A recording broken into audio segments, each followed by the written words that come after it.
नमस्कार, मी हर्षाली हितगुजे आपल्या खास कार्यक्रमात आपल्या सर्वांचं स्वागत। या कार्यक्रमात आपण विविध आजार आणि त्यावरील उपचार याबद्दल चर्चा करत असतो आणि आजचा आपला विषय आहे हृदयरोगावर विना शस्त्रक्रिया उपचार आणि यावर मार्गदर्शन करण्यासाठी आपल्या स्टुडिओमध्ये आलेले आहेत डॉक्टर संजीव कुमार कळकेकर। डॉक्टर, स्वागत आहे तुमचं। नमस्कार। डॉक्टर संजीव कुमार कळकेकर हे मुंबईतील अग्रगण्य इंटरव्हेन्शनल कार्डिओलॉजिस्ट आणि स्ट्रक्चरल हार्ट डिसीज स्पेशालिस्ट आहेत। त्यांना 23 वर्षांचा प्रगल्भ अनुभव आहे। त्यांच्या स्पेशलायझेशनच्या क्षेत्रामध्ये complex angioplasty, permanent pacemaker implantation, Tawi, Micra pacemaker, watchman device इत्यादींचा समाविष्ट आहे। एंजियोप्लास्टीच्या ॲक्युरसीसाठी ते ओसीटी, आयवस, FFR सारख्या नवीन तंत्रज्ञानाचा वापर करतात। संपूर्ण पश्चिम भारतासाठी लीडलेस पेसमेकर मायक्राचे ते पहिले आणि एकमेव प्रॉक्टर आहेत। डॉक्टर कळकेकर यांनी त्यांचे सुपर स्पेशालिटी प्रशिक्षण एशियन हार्ट इन्स्टिट्यूट मुंबई येथे केलं। त्यांना 16,000हून अधिक इंटरव्हेन्शनल प्रोसिजरचा समृद्ध अनुभव आहे। डॉक्टर कळकेकर यांनी अनेक संशोधनावर काम केलं आहे। राष्ट्रीय तसेच आंतरराष्ट्रीय व्यासपीठावर वक्ता म्हणून देखील काम केलेलं आहे। मुंबई येथे झालेल्या पहिल्या इंडो जॅपनीज CTO क्लबमध्ये त्यांनी प्रथम पारितोषिक मिळवलेलं आहे।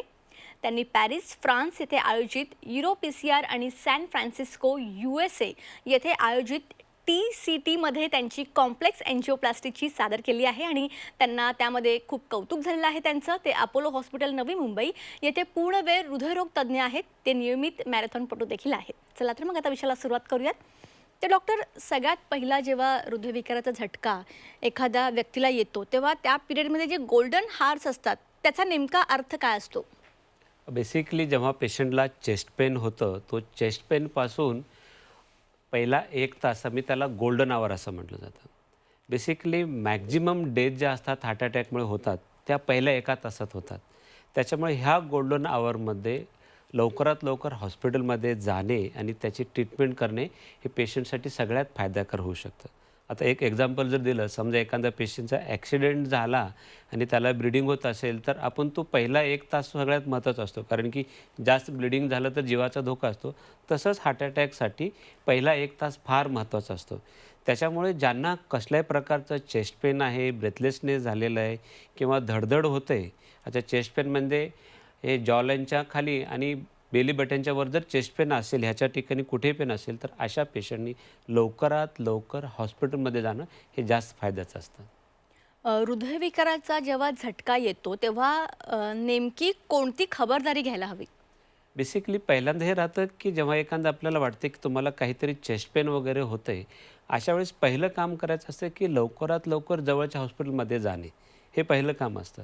दुसरं, जर तुमच्याकडे ब्लड थिनर ज्याला ॲस्पिरिन, क्लोप्रोग्रेल असं म्हणतात किंवा स्टॅटिन ज्याला अटोरवास्टॅटिन, रोझवास्टॅटिन म्हणतात आणि सॉर्बेटेडसारख्या टॅबलेट जर घरी असतील तर त्या घेणे आणि लवकरात लवकर हॉस्पिटल जाणे हे सगळ्यात महत्त्वाची ट्रीटमेंट असते।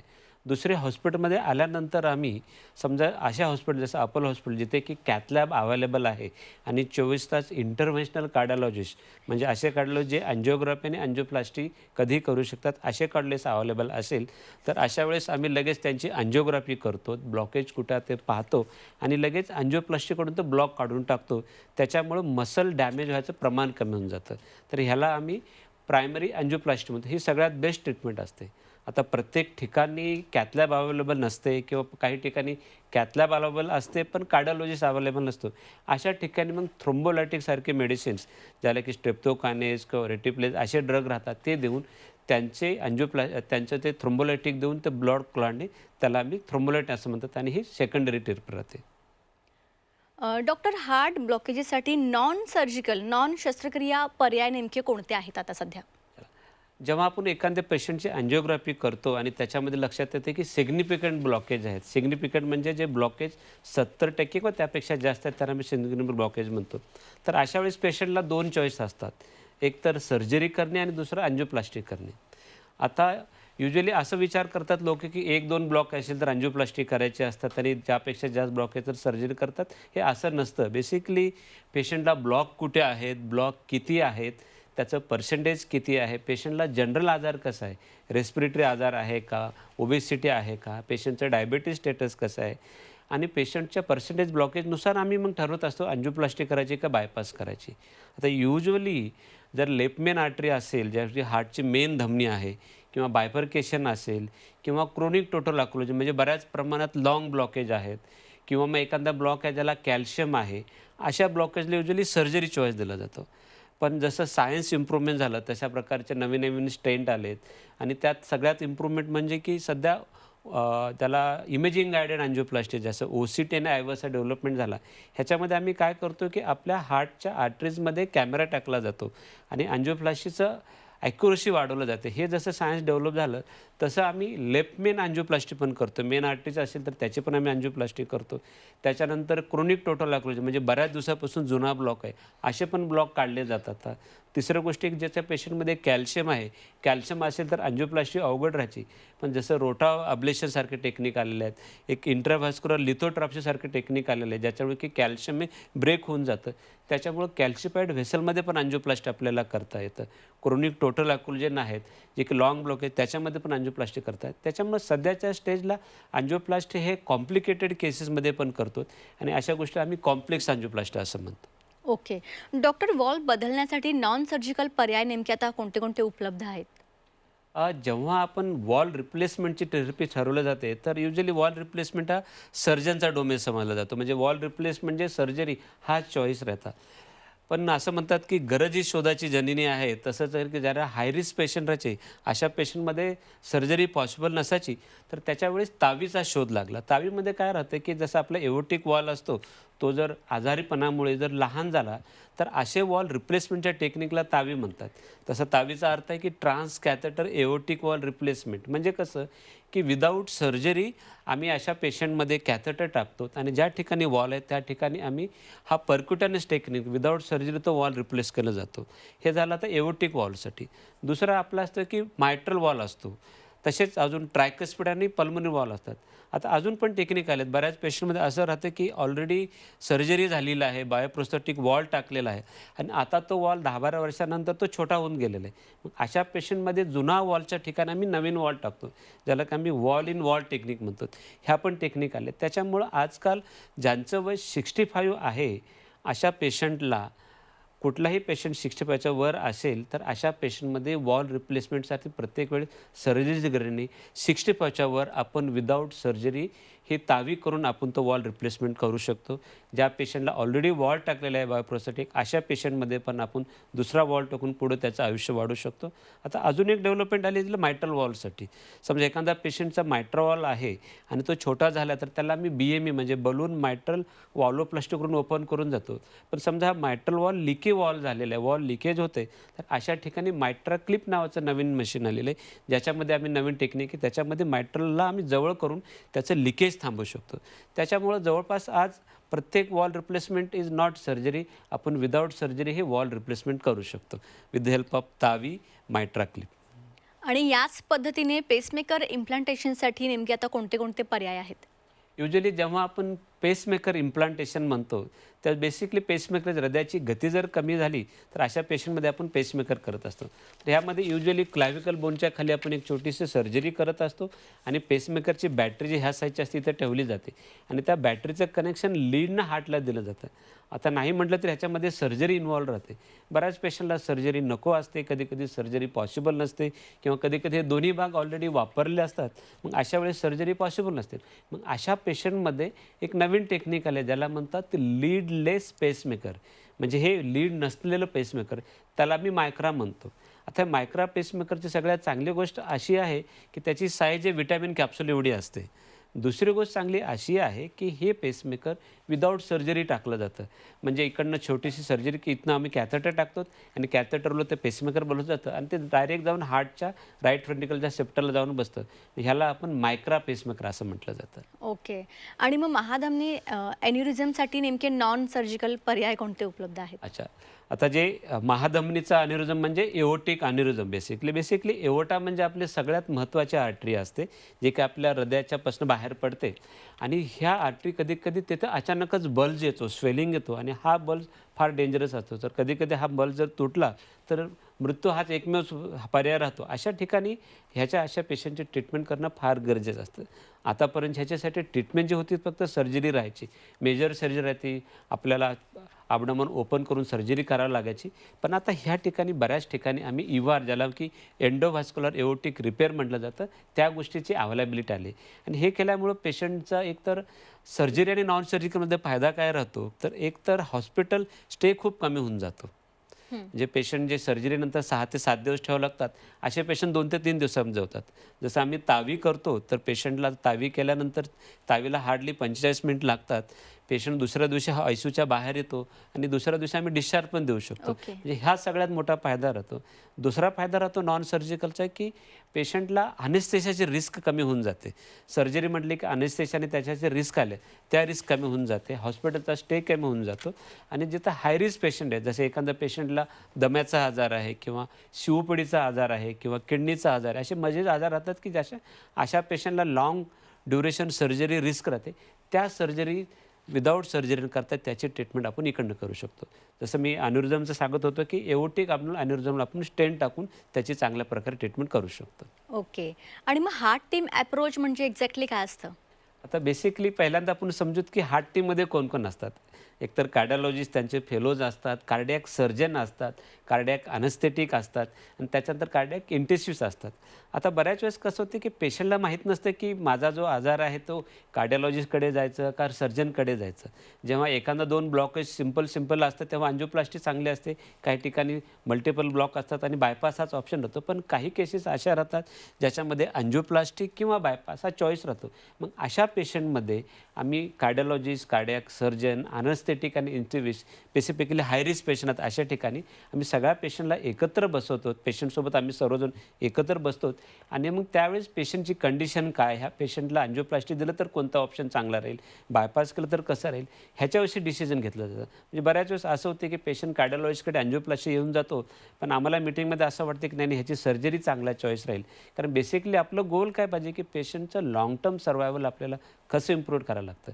त्याच्यामुळे हार्ट टीममध्ये पेशंट असे गेल्यानंतर पेशंटच्या आजाराविषयी इत्थंभूत माहिती मिळते, इत्थंभूत डिस्कशन होतं आणि पेशंटच्या लाँग टर्म रिझल्ट चांगल्या प्रकारे येऊ शकतात. तर that is a heart team approach basically. Okay. Doctor, एखाद्या वेळेला जर एखादा घरी असतानाच हृदयविकाराचा झटका आला तर त्यांनी पहिली स्टेप कोणती घ्यावी?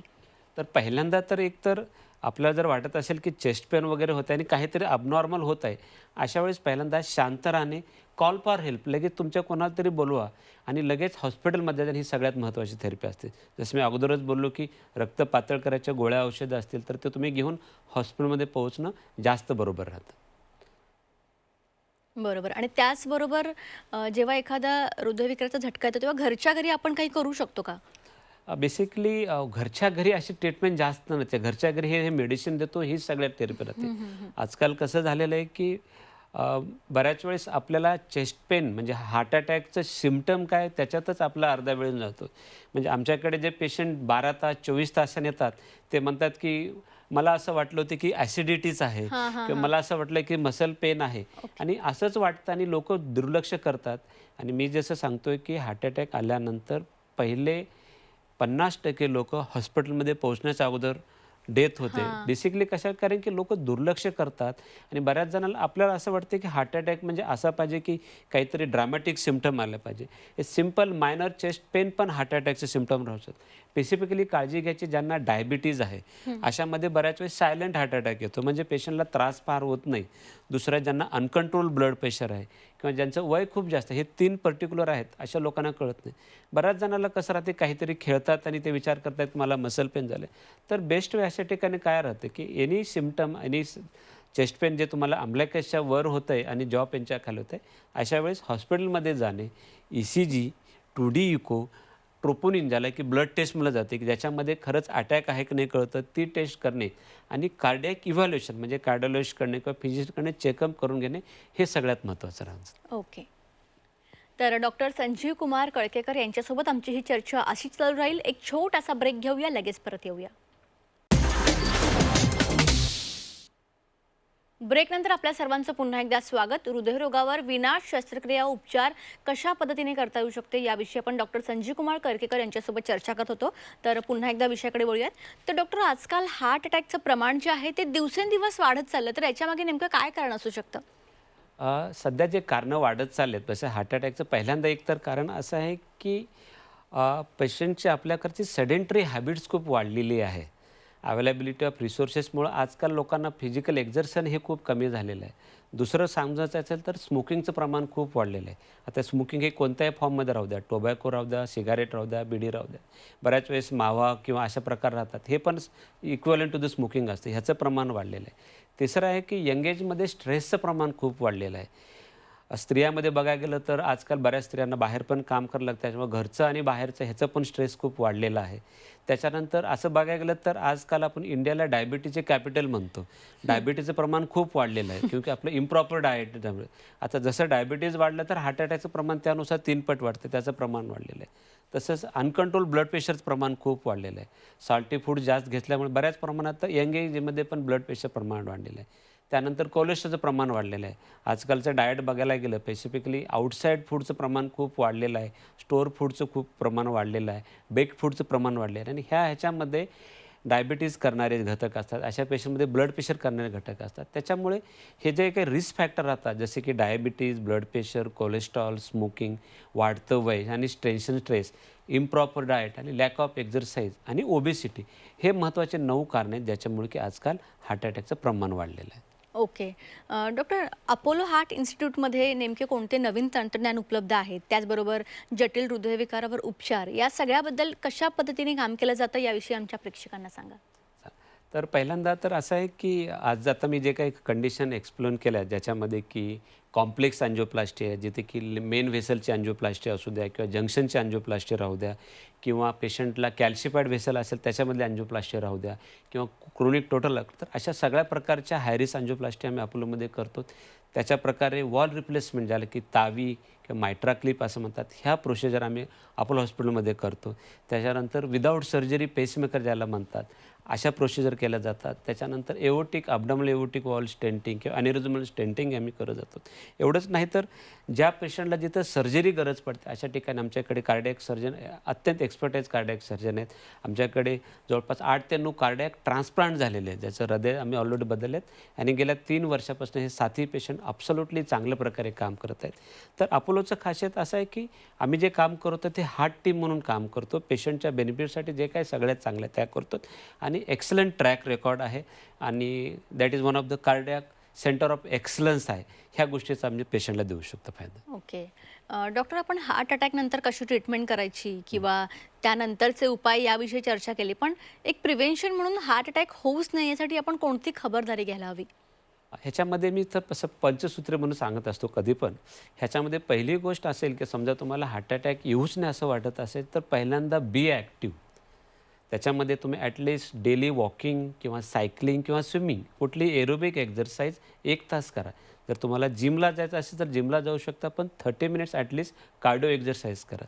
दुसरे खाण्यामध्ये मिठाचं, साखरेचं आणि तेलाचं प्रमाण कमी करा. त्याच्यानंतर ग्रीन व्हेजिटेबल, सलाड, सूप, फ्रूट्सचं प्रमाण जेवढं वाढवतं तेवढं तुमच्यासाठी चांगलं राहील.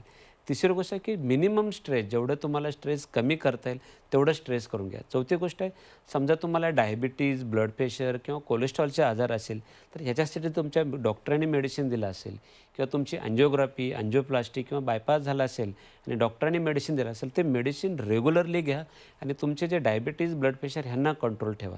हे आजार जर केले तर सगळ्यात महत्त्वाचं आणि सर्वात महत्त्वाचं तुम्हाला any form of nicotine addiction असेल तर ते बंद करा.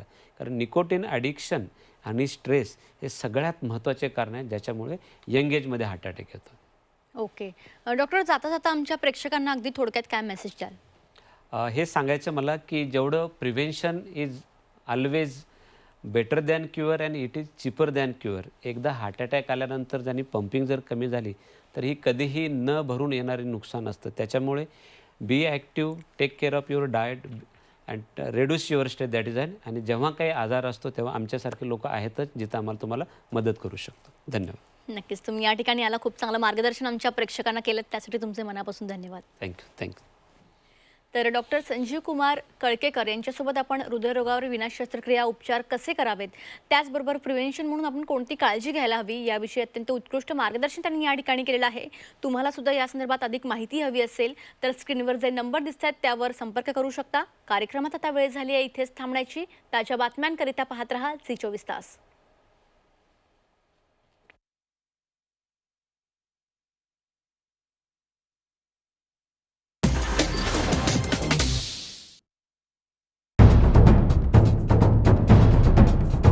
सह्याद्रीची उंची म्हणजे